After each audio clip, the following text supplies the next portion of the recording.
We head on over to the sports studio now and say a very good evening to Mark Seal.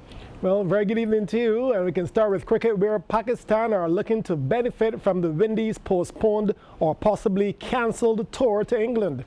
They are looking at playing more test matches during their tour of England if it goes ahead as scheduled in July, after the West Indies pull out of an assignment there in June owing to the COVID-19 pandemic.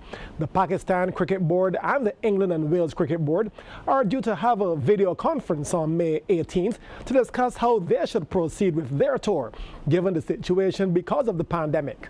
A source with the PCB says at present they have to play 3 tests and 3 T20 internationals, but the number of tests could be increased and the tour could start a bit earlier in July.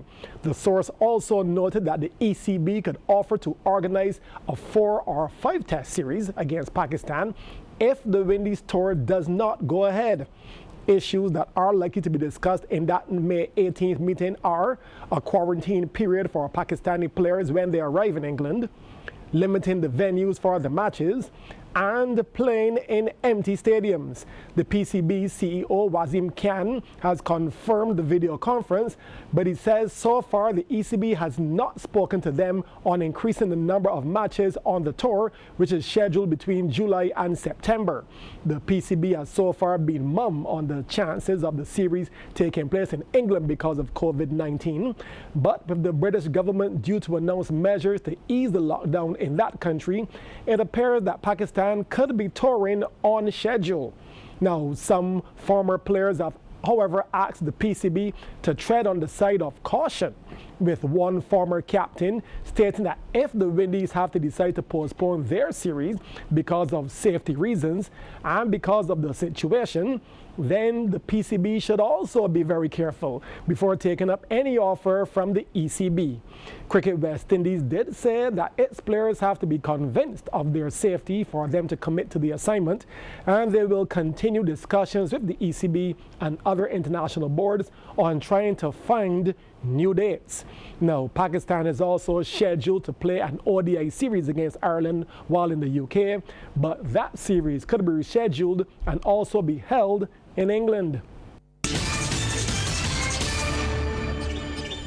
And Mark is back now with our final look at sports. Yes, I am. I can tell you that 2020 was supposed to be a big year for national women's skeet shooter Michelle Elliott, but like most athletes, those plans have been shelved. CBC's Anne-Marie Burke spoke to Elliott. At the time of the shutdown in sport across the world, national women's skeet shooter Michelle Elliott was gearing up to start a hectic season, which saw 3 major competitions in focus: the Pan American Shooting Championships in Lima, Peru, and 2 World Cup shooting events, one in New Delhi, India, and the other in Azerbaijan. All 3 have now been cancelled. Actually, given that this was an Olympic year, all competition would have been concluded by late July, but for Michelle, who was not focused on the Tokyo Games, having just missed qualification, she was more focused on her personal goals. I've also missed a training camp. I had that organized with my coach. He is currently actually stuck in Jordan. He was there coaching the Jordanian team when their lockdown came into place. So my training camp has also gone out the window as we also face lockdown.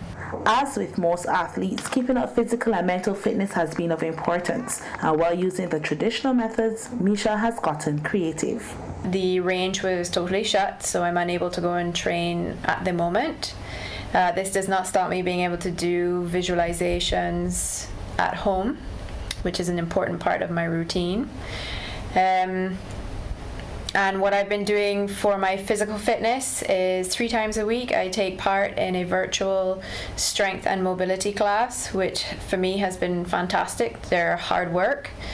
And when I saw what was going on around the world and I saw that potentially a lockdown was coming, well, I'm not much of a gardener, it's a bit of a joke, but I went and bought a truckload of soil and had it delivered so that I could be out in the garden getting some sun and some fresh air, being that we are the lucky ones that live in perpetual summer, and it helps me get a sweat on. So I move soil around as well.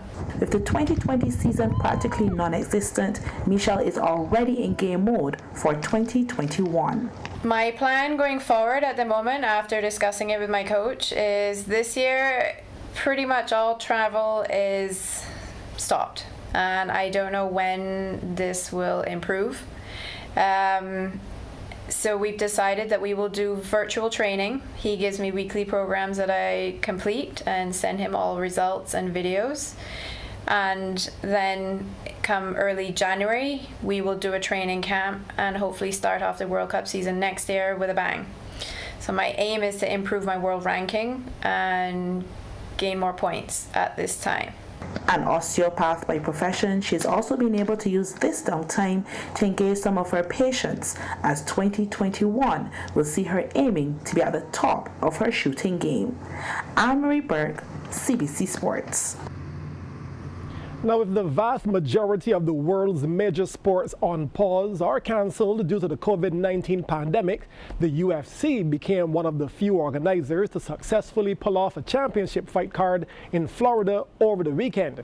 Tony Ferguson's 12-fight winning streak came to an end following a brutal battle for the interim lightweight title against Justin Gaethje in the UFC 249 main event that forced the referee to stop the fight late into the fifth and final round. Now, after the fight, the organizers said that this was one of the best main events bouts ever.